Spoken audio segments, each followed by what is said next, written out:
எப்படி இருக்குங்க பார்த்தீங்களா? இது கொஞ்சம் ஊற்றி சாப்பிட்டாவே செம்ம டேஸ்ட்டாக இருக்கும். அதுவும் மத்தி மீனில் மாங்காய் போட்டு ஒரு 50 கிராம் நல்லெண்ணெய், தாளிப்பு வடகம் தான் சேர்க்க போகிறேன். ஒரு ஸ்பூன்லேருந்து ஆனால் ஒரு கொத்து கருவேப்பிலை, ஒரு பச்சை மிளகாவை கீரி சேர்த்துக்கோ. ஒரு கட்டி பூண்டை நச்சு வச்சுருக்கேன். ஒரு 150 கிராம் சின்ன வெங்காயத்தை உரலில் வச்சு நச்சிருக்கேன். 3 தக்காளியை மிக்சியில் மசிச்சு வச்சுருக்கேன். அரைத்துக்கு ஏற்ற மாதிரி போட்டுக்கோங்க. 3 ஸ்பூன் போடுறேன்.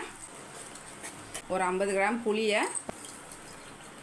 இப்போ பார்த்தீங்கன்னா நான் குழம்பு இந்த அளவுக்கு கலக்கி வச்சுருக்கேன். நான் வந்து கொத்தமல்லி போட்டுட்டு அரை ஸ்பூன் நாட்டு சக்கரை போட்டுக்கோங்க. குழம்பு செம்ம டேஸ்ட்டாக இருக்கும். ஒரு 10 நிமிஷம் நல்லா கொதிக்கிட்டோம். மாங்காய் போடுறதா இருந்தால் நீங்கள் புளி பார்த்து போட்டுக்கோங்க. மாங்காய் வந்து ஃபுல்லாக வேகக்கூடாது. நல்லா திக்காயிடுச்சு பாருங்கள். மத்தி மீன் ரொம்ப நல்லது உடம்புக்கு. நம்ம ஒரு 5 நிமிஷம் போதும். செமையாக வந்திருக்கு.